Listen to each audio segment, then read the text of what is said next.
ನಮಸ್ಕಾರ ಎಲ್ಲರಿಗೂ. ನಾನೇ ಕಿಚನ್ ಬೈ ಸಾಧನಾ ಹೇಗೆ ಫ್ರೈಡ್ ರೈಸ್ ಮಾಡ್ತಾಳೆ ಅಂತ ನಿಮ್ಗೆ ಇವತ್ತಿನ ತೋರಿಸ್ತಿದ್ದೀನಿ. ತುಂಬಾ ಈಸಿ ಇರುತ್ತೆ, ಮಾಡ್ಕೊಳ್ಳೋದಕ್ಕೆ ಕಷ್ಟ ಇರಲ್ಲ. ಇದಕ್ಕೆ ಮಾಮೂಲಿಯಾಗಿ ತರಕಾರಿನೂ ಅಷ್ಟೊಂದು ಪಲಾವ್ ಇದಕ್ಕೆಲ್ಲ ಬೇಕಿರೋಷ್ಟು ಬೇಕಿರಲ್ಲ. ಫ್ರೈಡ್ ರೈಸ್ ಅಂದ್ರೆ ನೋಡಿ, ಬೇಕಿರೋದೇನಂದ್ರೆ ಬೀನ್ಸ್ 1 ಕಾಲ್ ಕೆಜಿ ತಗೊಂಡಿದ್ದೀನಿ, ಕ್ಯಾರೆಟ್ 1 ಕಾಲ್ ಕೆಜಿ, ಎಲೆಕೋಸು 1 ಕಾಲ್ ಕೆಜಿ, ಕ್ಯಾಪ್ಸಿಕಮ್ ಇದು 100 ಗ್ರಾಮ್ ಕ್ಯಾಪ್ಸಿಕಮ್ ಇದೆ. ಕ್ಯಾಪ್ಸಿಕಮ್ ಜಾಸ್ತಿ ಹಾಕಿದ್ರೆ ಚೆನ್ನಾಗಿರಲ್ಲ. ಎಷ್ಟು ಇಷ್ಟಪಟ್ರು 1/2 ಕೆಜಿಗಿಂತ ಕಡಿಮೆನೆ ಹಾಕೊಳ್ಳಿ, 2 ಆದ್ರೂ ಹಾಕೊಳ್ಳಿ ಅಷ್ಟೇ ಹೊತ್ತು ಇದಕ್ಕೆ ಸಮ ಹಾಕೋಬೇಡಿ. ಆಮೇಲೆ ಧನಿಯಾ ಪೌಡರ್ ಮಾಡ್ಕೋಬೇಕು. ಬಿಸಿ ಮಾಡ್ಕೊಂಡಿದ್ದೀನಿ. ಬೆರಳು ಬೆಚ್ಚಿಗೆ ಬಿಸಿ ಮಾಡ್ಕೊಂಡು ಪೌಡರ್ ಮಾಡ್ಕೊಂಡ್ರೆ ತುಂಬಾ ಚೆನ್ನಾಗಾಗತ್ತೆ. ಅಕಸ್ಮಾತ್ ಆಗಿ ಪೌಡರೇ ಇತ್ತು ಅಂದ್ರೂ ಉಪಯೋಗಿಸ್ಬೋದು, ಧನಿಯಾ ಪೌಡರ್ ಇತ್ತು ಅಂದ್ರೂ ಉಪಯೋಗಿಸ್ಬೋದು. ಸೋಯಾ ಸಾಸು ಮತ್ತೆ ಈರುಳ್ಳಿ 2 ಮೀಡಿಯಂ ಸೈಜ್ ಈರುಳ್ಳಿ ತಗೊಂಡಿದ್ದೀನಿ. ಹಸಿಮೆಣಸಿನ್ಕಾಯಿ ತಗೊಂಡು 15 ಮೆಣಸಿನ್ಕಾಯಿ ತಗೊಂಡಿದ್ದೀನಿ. ಬೆಳ್ಳುಳ್ಳಿ ಒಂದು ಅರ್ಧ ಗಡ್ಡೆನಲ್ಲಿ ಒಂದು ಅರ್ಧ ಇದ್ರಲ್ಲಿ ತಗೊಂಡಿದ್ದೀನಿ. ಇಲ್ಲ ಚಿಕ್ಕದಿದ್ರು ಒಂದು ಬೆಳ್ಳುಳ್ಳಿ ಏನು ತೊಂದರೆ ಇಲ್ಲ, 1-2 ಹಿಂದೆ ಮುಂದೆ ಆದ್ರೂ ಪರವಾಗಿಲ್ಲ. ನಾನು ಅರ್ಧ ಗಡ್ಡೆ ತಗೊಂಡಿದ್ದೀನಿ. ಇದು 2 ಪಾವ್ ಅಕ್ಕಿಗೆ ನಾನು ನಿಮ್ಗೆ ಇದೆಲ್ಲ ಅಳತೆ ಹೇಳಿರೋದು. 2 ಪಾವ್ ಅಂದ್ರೆ ಗೊತ್ತಾ, ಎಲ್ಲರ ಮನೇಲಿ ಪಾವ್ ಇರುತ್ತಲ್ಲ. ನಮ್ಮ ಮನೆಯಲ್ಲಿ ನಮ್ಮ ಪಾವಲ್ಲಿ ನಾವು 2 ಪಾವ್ ತಗೊಂಡಿದ್ದೀನಿ. ಈಗ ನಾವು ಇದನ್ನ ಅಕ್ಕಿ ತೊಳೆದು ನೆನೆಸೋ ಕೆಲಸ ಇಲ್ಲ, ಕ್ಲೀನಾಗಿ ಅಕ್ಕಿ ತೊಳೆದು ಇಮಿಡಿಯೇಟ್ ಆಗಿ ನಿಮ್ಮ ಮನೆಯಲ್ಲಿ ಎಷ್ಟು ಹಾಕೊಳ್ಳಿ, 1ಕ್ಕೆ 3 ಹಾಕೊಂಡ್ರೆ ನೀರು 2 ಲೋಟ ಹಾಕೊಳ್ಳಿ. ನೀವು 2 ಹಾಕಿದ್ರೆ ಅಷ್ಟೇ ಸಾಕು, 1ಕ್ಕೆ 2 ಬೀಳತ್ತೆ ನೀರು.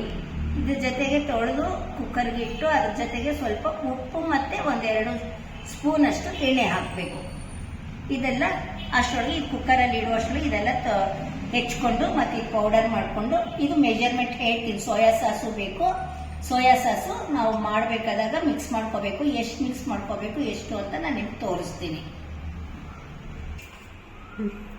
ನೋಡಿ, ಅಕ್ಕಿ ತೊಳ್ಕೊಂಡೆಲ್ಲನೂ ನಾನು ಒಂದು ಕೊಡಗೋದಕ್ಕೆ ಹಾಕ್ಕೊಳ್ತಿದ್ದೀನಿ, ಪಾತ್ರೆಗೆ ಹಾಕ್ಕೊಳ್ತಿದ್ದೀನಿ. ನಿಮ್ಮ ಮನೇಲಿ ನೀವು ಯಾವ ಪಾತ್ರೆ ಉಪಯೋಗಿಸಿ ಈ ಥರ ತೊಳ್ಕೊಂಡು ಹಾಕ್ಕೋಬೇಕು. ನೋಡಿ, ಈಗ ನಾನು 2 ಲೋಟ ಅಕ್ಕಿ ಹಾಕಿದ್ದೀನಲ್ಲ, 5 ಲೋಟ ನೀರು ಹಾಕ್ತೀನಿ, 4 ಲೋಟ ನೀರು ಹಾಕ್ತೀನಿ. 1 2 3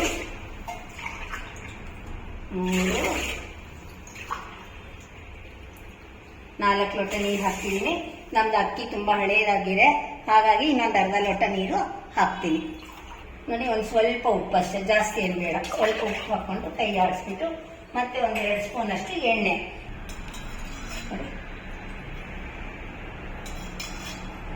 ಒಂದು ಸ್ಪೂನ್, ಈ ಥರ ಸ್ಪೂನಲ್ಲಿ 1 ಸ್ಪೂನ್ ಹಾಕೊಳ್ಳಿ ಸಾಕು.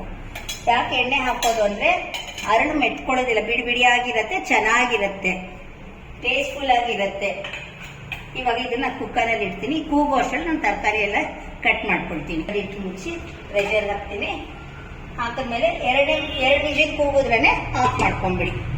ನೋಡಿ ಸ್ನೇಹಿತರೆ, ನಾನು ಬೆಳ್ಳುಳ್ಳಿ ಮತ್ತೆ ಹಸಿಮೆಣಸಿನ್ಕಾಯಿ ಸ್ವಲ್ಪ ಉಪ್ಪು ಹಾಕೊಂಡು ರನ್ ಮಾಡ್ಕೊಳ್ತಿದ್ದೀನಿ. ಅಂದ್ರೆ 1 ಪಾವ್ಗೆ 4 ಮೆಣಸಿನ್ಕಾಯಿ ತರ ನಾನು 2 ಪಾವ್ಗೆ 8 ಮೆಣಸಿನ್ಕಾಯಿ ಹಾಕೊಂಡಿದ್ದೀನಿ. ನೀವು ಪಾವ್ 4 ತರ ಲೆಕ್ಕ ಹಾಕೊಳ್ಳಿ. ಮತ್ತೆ ಇನ್ನು ಪಾವ್ಗೆ 2 ಮೆಣಸಿನ್ಕಾಯಿ ತರ ಗುಂಡಿಗೆ ಈ ತರ ಹೆಚ್ಕೋಬೇಕು. ಧನಿಯಾ ನಾನು ಬಿಸಿ ಮಾಡಿ ಪೌಡರ್ ಮಾಡ್ಕೊಂಡಿದ್ದೀನಿ. ಇದಕ್ಕೆ ಸೋಯಾ ಸಾಸ್ ಅನ್ನೆಲ್ಲ 1 ಪಾವ್ಗೆ 1 ಕಪ್ ಅಷ್ಟು ನಾವು ಸೋಯಾ ಸಾಸ್ ಹಾಕೋಬೇಕು. ಈ ಸೈಜ್ ಕಪ್ಗೆ ಹಾಕೋಬೇಕು. ಇವಾಗ ನಾನು 2 ಪಾವ್ ಹಾಕಿರೋದ್ರಿಂದ 2 ಕಪ್ ಹಾಕೊಳ್ತಿದ್ದೀನಿ.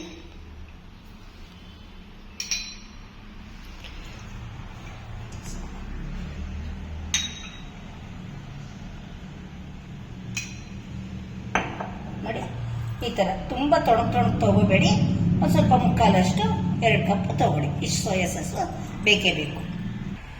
ನೋಡಿ ಸ್ನೇಹಿತರೆ, ಅನ್ನನೂ ರೆಡಿ ಆಗಿದೆ, ತರಕಾರಿ ಎಲ್ಲ ಹೆಚ್ಕೊಂಡಿದ್ದೀನಿ. ನಿಮ್ಗೆ ಹೇಳಿದ್ನಲ್ಲ, ಬೆಳ್ಳುಳ್ಳಿ ಹಸಿಮೆಣಸಿನ್ಕಾಯಿ ಉಪ್ಪು ಪೇಸ್ಟ್ ಮಾಡ್ಕೊಂಡಿದ್ದೀನಿ. ಜಾರ್ನಲ್ಲಿ ನೀರು ತೆಕ್ಕೊಂಡಿದ್ದೀನಿ, ಧನಿಯಾ ಪೌಡರ್ ಮಾಡ್ಕೊಂಡಿದ್ದೀನಿ, ಸೋಯಾ ಸಾಸ್ ಇದೆ, ಈರುಳ್ಳಿ ಹಸಿಮೆಣಸಿನ್ಕಾಯಿ ಹೆಚ್ಕೊಂಡಿದ್ದೀನಿ. ನೋಡಿ, ಅನ್ನ ಎಷ್ಟು ಚೆನ್ನಾಗಿ ಉದ್ರುದ್ರಾಗಿದೆ. ನೋಡಿ, ಉದ್ರುದ್ರಾಗಿದೆ, ಒಳ್ಳೆ ಫ್ಲೇವರು ಇದೆ, ತುಂಬಾ ಚೆನ್ನಾಗಿದೆ. ಸ್ವಲ್ಪ ಎಣ್ಣೆ ಮತ್ತು ಉಪ್ಪು ಹಾಕಿ ಅನ್ನ ಕುಕ್ಕರಲ್ಲಿ 2 ವಿಜಿಲ್ ಕೂಗಿಸ್ಕೋಬೇಕು. ಈಗ ನಾವು ಏನ್ ಮಾಡಬೇಕು ಅಂದ್ರೆ, ಒಂದು ಬಾಣಲಿ ತಗೊಂಡು ಬಾಣಲಿನಲ್ಲಿ ಪಾವ್ಗೆ ಈ ತರ ಸ್ಪೂನಲ್ಲಿ 2 ಸ್ಪೂನ್ ಅಷ್ಟು, 1 ಪಾವ್ಗೆ 2 ಸ್ಪೂನ್ ತರ ನಾನು 4 ಸ್ಪೂನ್ ಇದರಲ್ಲಿ ಎಣ್ಣೆ ಹಾಕೊಂಡಿದ್ದೀನಿ. ಎಣ್ಣೆ ಬಿಸಿ ಆಗಿದೆ.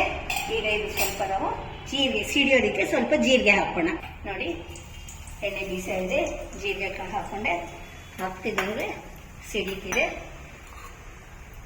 ಎಲ್ಲ ಮೇಲೆ ಬಂದಿದೆ ನೋಡಿ.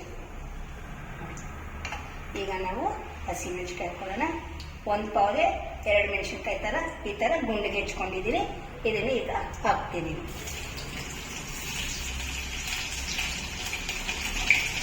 ಇದು ಹಾಕ್ತಿದ್ದಂಗೆ ನಿಮಗೆ ಈರುಳ್ಳಿನೇ ಹಾಕೊಳ್ಳೋಣ. ನೋಡಿ ಈರುಳ್ಳಿ ಹಾಕ್ತಿದ್ದಂಗೆ ಬೀನ್ಸು ಕ್ಯಾರೆಟ್ 2 ಹಾಕೊಂಡ್ಬಿಡೋಣ. ಈಗ ಬೀನ್ಸು ಕ್ಯಾರೆಟ್ ಈರುಳ್ಳಿ ಹಸಿಮೆಣಸಿನ್ಕಾಯಿ ಜೀರಿಗೆ ಇಷ್ಟು ಹಾಕೊಂಡು ಕೈ ಆಡಿಸ್ತಾ ಇದ್ದೀನಿ. ಇದನ್ನು 1-2 ನಿಮಿಷ ಮುಚ್ಚಿಡೋಣಂತೆ. ನೋಡಿ ಈಗ ಕ್ಯಾರೆಟ್ ಬೀನ್ಸು ಬಿಸಿ ಬಂದಿದೆಯಲ್ಲ, ಈಗ ನಾವು ಕೋಸು ಮತ್ತು ಕ್ಯಾಪ್ಸಿಕಮ್ ಹಾಕೊಳ್ಳೋಣ. ಕೋಸು ಕ್ಯಾಪ್ಸಿಕಮ್ ಒಂದೇ ಸತಿ ಹಾಕ್ಕೊಂಡ್ಬಿಡೋಣ. ನೋಡಿ ಕೋಸನ್ನ ಯಾವಾಗ ಮಾಡಿದ್ರೂ ಉಪ್ಪು ನೀರಲ್ಲಿ 5 ನಿಮಿಷ ನೆನೆಸಿ ತೊಳೆದು ಹಾಕಿ. ಯಾಕೆಂದರೆ ಅದು ಲೇಯರು ಔಷಧಿ ಹಾಕಿರ್ತಾರೆ, ಆಮೇಲೆ ಬೇಗ ಗ್ಯಾಸ್ಟ್ರಿಕ್ ಬೇರೆ ಆಗುತ್ತೆ ಕೆಲವರಿಗೆ. ನೋಡಿ ಈಗ ಇದನ್ನೆಲ್ಲ ಹಾಕೊಂಡು ನೀರನ್ನು ಮಿಕ್ಸ್ ಮಾಡಿ ಮತ್ತೊಂದೆರಡು ನಿಮಿಷ ಮುಚ್ಚಿಡೋಣಂತೆ. ಇಷ್ಟು ತರಕಾರಿಗಳು ಹಾಕಿದ್ದೀನಿ. ನೋಡಿ ಅಕಸ್ಮಾತ್ ಯಾರಿಗೆ ಏನು ಬೇಕೋ ಹೆಚ್ಚು ಕಡಿಮೆ ತರಕಾರಿ ಹಾಕೋಬೋದು. ಫ್ರೈಡ್ ರೈಸ್ಗೆ ತರಕಾರಿ ಮೀಡಿಯಮ್ ಇದ್ರೇ ಟೇಸ್ಟು, ತರಕಾರಿ ಜಾಸ್ತಿ ಇದ್ದರೆ ಅಷ್ಟು ಟೇಸ್ಟ್ ಬರೋಲ್ಲ, ಪಲಾವ್ ಥರ ಇಲ್ಲ ತರಕಾರಿ ಬಾತ್ ಥರ ಆಗೋಗುತ್ತೆ. ಹಾಗಾಗಿ ನಾವು ಫ್ರೈಡ್ ರೈಸ್ಗೆ ಅಂದರೆ ಸ್ವಲ್ಪ ಮೀಡಿಯಮ್ ಆಗಿ ತರಕಾರಿ ಹಾಕೋಬೇಕು. ತುಂಬ ತರಕಾರಿ ಸಿಗೋ ಥರ ಹಾಕೊಂಡ್ರೆ ತುಂಬ ಟೇಸ್ಟ್ ಇರುತ್ತೆ ಅಂತ ಹಾಕೊಂಡ್ರೆ ಅದೇ ಬೇರೆ ಟೇಸ್ಟ್ ಆಗಿರುತ್ತೆ. ನೋಡಿ ಈಗ ಮುಚ್ಚಿಡ್ತೀನಿ. ನಾನೆಲ್ಲ ಸ್ಕ್ವೇರ್ ಮಾಡ್ಕೊಂಡಿದ್ದೀನಿ. ನಿಮಗೆ ಬೇಕಾದ್ರೆ ಈ ಥರ ಉದ್ದುದ್ದನ್ನು ಮಾಡ್ಕೋಬೋದು. ಈ ಥರ ಕಟ್ ಮಾಡ್ಕೊಂಡು ನೀವು ಫ್ರೈಡ್ ರೈಸ್ ಮಾಡ್ಬೋದು. ಅದು ಅವ್ರವ್ರ ಇಷ್ಟ, ಅವ್ರಿಗೆ ಹೇಗೆ ಅನುಕೂಲನ ಆ ಥರ ಮಾಡ್ಬೋದು. ನಾನು ಯಾವತ್ತಾದ್ರೂ ಸಂಜೆ ಹೊತ್ತು ನೈಟ್ ಟೈಮ್ಸ್ ಮಾಡಬೇಕಾದಾಗ ಈ ಥರ ಲಾಂಗ್ ಕಟ್ ಮಾಡ್ಕೊಳ್ತೀನಿ. ಈಗ ನಾನು ಈಗ ಹಸಿಮೆಣಸಿನ್ಕಾಯಿ ಬೆಳ್ಳುಳ್ಳಿ ಹಾಕೊಂಡಿದ್ದೀನಲ್ಲ ಅದೇ ಪೇಸ್ಟ್ ಹಾಕ್ತಿದ್ದೀವಿ. ಹಾಕ್ಬಿಟ್ಟು ಕೈ ಆಡಿಸೋಣ. ನಾವು ಈಗ ಏನೇನಿಗೆ ಉಪ್ಪು ಹಾಕ್ಕೊಂಡಿದ್ದೀವಿ, ಹಸಿಮೆಣಸಿನ್ಕಾಯಿ ಬೆಳ್ಳುಳ್ಳಿದಕ್ಕೆ ಸ್ವಲ್ಪ ಉಪ್ಪು ಹಾಕ್ಕೊಂಡಿದ್ದೀವಿ. ಅನ್ನ ಮಾಡಬೇಕಾದ್ರೆ ಅನ್ನದ ಮೇಲೆ ಸ್ವಲ್ಪ ಉಪ್ಪು ಹಾಕ್ಕೊಂಡಿದ್ವಿ. ಹಾಗಾಗಿ ನಾವು ಉಪ್ಪನ್ನ 1.25 ಪಾವ್ ಆಗುವಷ್ಟು ಉಪ್ಪು ಮಾತ್ರ ಹಾಕ್ಕೋಬೇಕು. ಬೇಕಾದರೆ ಮೇಲೆ ಮತ್ತಿನೊಂದು ಸ್ವಲ್ಪ ಹಾಕ್ಕೋಬೋದು. ಹಾಗಾಗಿ ಒಂದು ಅರ್ಧ ಪಾವ್ ಕಡಿಮೆ ಆಗುವಷ್ಟು ಉಪ್ಪು ನಾವಿದು ಹಾಕ್ಕೋಬೇಕು. ನನಗೆ ಹೆಚ್ಚು ಕಡಿಮೆ 1 ಪಾವಷ್ಟು ಹಾಕಿದ್ದೀನಿ. ಇವಾಗ ಇದನ್ನು 1 ಪಾವಷ್ಟು ಹಾಕ್ತಿದ್ದೀನಿ, 2 ಪಾವ್ ಹಾಕಿದೆ. ನೋಡಿ ನಾನಿವಾಗ ಹಸಿಮೆಣಸಿನ್ಕಾಯಿ ಉಪ್ಪು ತರಕಾರಿ ಎಲ್ಲ ಹಾಕಿದ್ದೀನಲ್ಲ, ಈಗ ರನ್ ಮಾಡ್ಕೊಂಡಿದ್ದೀನಲ್ಲ, ಆ ನೀರಿದೆಯಲ್ಲ ಆ ನೀರನ್ನ ಹಾಕ್ಬಿಡ್ತೀನಿ. ಇದೇ ನಮಗೆ ಸಾಫ್ಟಾಗಿ ಆಗುತ್ತೆ ತರಕಾರಿ ಎಲ್ಲನೂ. ಎಕ್ಸ್ಟ್ರಾ ನೀರು ಏನೂ ಬೇಕಿಲ್ಲ. ನೋಡಿ ಈಗ ಜಾರಲ್ಲಿ ಇದ್ದಿದ್ದು ನೀರು ಹಾಕಿದ್ಮೇಲೆ ಈಗ ಮತ್ತೆ ಲಿಡ್ ಮುಚ್ಚಿಡೋಣಂತೆ. ನೋಡಿ ಫ್ರೆಂಡ್ಸ್, ನೋಡಿ ಸ್ನೇಹಿತರೆ ಎಷ್ಟು ಚೆನ್ನಾಗಿ ಕೂತ್ಕೊಂಡಿದೆ ಸೊಪ್ಪು. ಅಷ್ಟೇ ನೀರಲ್ಲಿ ಚೆನ್ನಾಗಿ ಬೆಂದಿದೆ. ಈಗ ಇದಕ್ಕೆ ನಾವೇನು ಮಾಡಬೇಕು, ಧನಿಯಾ ಪೌಡರ್ ಹೇಳಿದ್ನಲ್ಲ, ಧನಿಯಾ ಪೌಡರ್ ಪಾವು 1 ಸ್ಪೂನಷ್ಟು ಧನಿಯಾ ಪೌಡರು, 2 ಪಾವ್ಗೆ 2 ಸ್ಪೂನಷ್ಟು ಹಾಕ್ಕೊಂಡಿದ್ದೀನಿ. ಸ್ನೇಹಿತರೆ ಕಪ್ಪಲ್ಲಿ ಮುಕ್ಕಾಲು ತೊಗೊಂಡಿದ್ದೀನಿ. ಆಗಲೇ ನಿಮಗೆ ತೋರಿಸಿದ್ಮೇಲೆ ಸೋಯಾ ಸಾಸು ಇದಕ್ಕೆ ಹಾಕ್ತೀನಿ. ಚೆನ್ನಾಗಿ ಕೈ ಆಡಿಸಿ ಮುಚ್ಚಿಡ್ಬೇಕೀಗ. ನೋಡಿ ಸ್ನೇಹಿತರೆ, ನಾನು 2 ಪಾವ್ ಅನ್ನ ಮಾಡ್ಕೊಂಡಿದ್ದೀನಲ್ಲ, ಅರ್ಧ ತೆಗೆದಿಡ್ತೀನಿ, ಅರ್ಧ ಮಾತ್ರ ಈಗ ಉಪಯೋಗಿಸ್ತೀನಿ. ನಮಗೆ ಯಾವಾಗ ಬೇಕೋ ಅವಾಗ ಫ್ರೈಡ್ ರೈಸ್ ಮಾಡ್ಕೋಬೋದು. ಅನ್ನ ಅದು ತರಕಾರಿ ಬೆಳೆಸಿರೋದಿರುತ್ತಲ್ಲ ಅದು ನಾವು ಸಪ್ರೇಟಾಗಿ ಇಟ್ಕೊಂಡಿದ್ದು ಯಾವಾಗ ಯಾವ್ದಾದ್ರು ಬಂದಾಗ ಬಿಸಿಯಾಗಿ ಮಾಡ್ಕೊಡ್ಬೋದು. ನೋಡಿ ನಾವು 1 ಪಾವ್ ಅಷ್ಟನ್ನು ಅನ್ನ ಪ್ಲೇಟ್ಗೆ ಹಾಕ್ಕೊಂಡಿದ್ದೀನಿ. ಇನ್ನು 1 ಪಾವ್ ಅಷ್ಟನ್ನ ಒಳಗೆ ಎತ್ತಿಡ್ತಿದ್ದೀನಿ. ಇದನ್ನು ಈಗ ನಾನು ಮಿಕ್ಸ್ ಮಾಡ್ತೀನಿ. ಸ್ನೇಹಿತರೆ, ಇದಕ್ಕೆ ಬೇಕಾಗಿರೋ ತರಕಾರಿ ಎಲ್ಲನೂ ಚೆನ್ನಾಗಿ ಕೂಡ್ಕೊಂಡಿದೆ. ಹೂರ್ಣ ಥರ ಎಷ್ಟು ಚೆನ್ನಾಗಿ ಬಂದಿದೆ ನೋಡಿ. ಇದರಲ್ಲಿ ಸೋಯಾ ಸಾಸು, ಧನಿಯಾ ಪೌಡರು, ಚಿಲ್ಲಿ, ಗಾರ್ಲಿಕ್ಕು, ಉಪ್ಪು ಎಲ್ಲ ಹಾಕಿರೋದ್ರಿಂದ ತುಂಬ ಫ್ಲೇವರ್ ಚೆನ್ನಾಗಿರುತ್ತೆ. ಇದೇ ಒಂಥರ ಡಿಫ್ರೆಂಟ್ ಆಗಿರುತ್ತೆ. ಹಾಗಾಗಿ ಚಕ್ಕೆ ಲವಂಗ ಇದೆಲ್ಲ ಬಳಸೋದಿಲ್ಲ, ಇದಕ್ಕೆ ಯಾವುದು ಬಳಸಲ್ಲ. ಸಾಂಬಾರು ಪದಾರ್ಥ ಅಲ್ಲ, ಕಡಲೆಬೇಳೆ ಉದ್ದಿನಬೇಳೆ ಏನು ಬಳಸೋದಿಲ್ಲ. ನೋಡಿ ಈ ಥರ ಮಾಡಿ ಪಕ್ಕಕ್ಕೆ ಇಟ್ಕೊಂಡ್ಬಿಡೋಣ. ನೋಡಿ ಅರ್ಧ ಅನ್ನ ನಾನು ತೆಗ್ದಿದ್ದೀನಲ್ಲ, ಇನ್ನು ಅರ್ಧ ಅನ್ನಕ್ಕೆ ಅರ್ಧ ಸ್ಟಫ್ ಫುಲ್ಲೂ ನಾನು ಹಾಕ್ಕೊಳ್ತೀನಿ ಇದಕ್ಕೆ. ನೋಡಿ ಸ್ನೇಹಿತರೆ, ಎಲ್ಲಾನು ಮಿಕ್ಸ್ ಮಾಡ್ಕೊಳ್ಳೋಣ. ಚಿತ್ರಾನ್ನಕ್ಕೆಲ್ಲ ವಾಂಗಿಬಾತು ಚಿತ್ರಾನ್ನಕ್ಕೆಲ್ಲ ನಾವು ಅನ್ನದ ಮೇಲೆ ಉಪ್ಪು ಹಾಕ್ತೀವಲ್ಲ, ಇದಕ್ಕೆ ಹಾಕಬಾರ್ದು. ಯಾಕೆಂದ್ರೆ ಅಕ್ಕಿ ತೊಳೆದಿಟ್ಟಾಗ ಸ್ವಲ್ಪ ಉಪ್ಪು ಹಾಕಿರ್ತೀವಲ್ಲ, ಅದೇ ಟೇಸ್ಟ್ ಇರುತ್ತೆ. ಮತ್ತೆ ನಾವು ಬೇಕಾದ್ರೆ ಟೇಸ್ಟ್ ನೋಡಿ ಮತ್ತೆ ಬೇಕಾದ್ರೆ ಸ್ವಲ್ಪ ಹಾಕೋಬಹುದು. ಅವ್ರವ್ರ ಮನೆಗೆ ರುಚಿ ಆಗೋ ತರ ಅವ್ರವ್ರು ಹಾಕೋಬಹುದು. ನೋಡಿ, ನಾನು ತರಕಾರಿಗೆ ಬೇಯಬೇಕಾದಾಗ ಧನಿಯಾ ಪೌಡರ್ 2 ಸ್ಪೂನ್ ಹಾಕಿದೆ. ಈಗ ಅನ್ನದ ಮೇಲೂ ಧನಿಯಾ ಪೌಡರ್ 1 ಸ್ಪೂನ್ ಹಾಕ್ತಿದ್ದೀನಿ. ನಾನು ಅರ್ಧ ಅನ್ನ ಕಲಿಸ್ತಿದ್ದೀನಲ್ಲ, ಹಾಗಾಗಿ 1 ಪಾವ್ ಆಗುವಷ್ಟು ಧನಿಯಾ ಪೌಡರ್ ಹಾಕ್ತಿದ್ದೀನಿ. ಮತ್ತೆ ಸೋಯಾನು ಅಷ್ಟೇ ಅರ್ಧ ಕಪ್ ಅಷ್ಟು ಹಾಕ್ತಿದ್ದೀನಿ.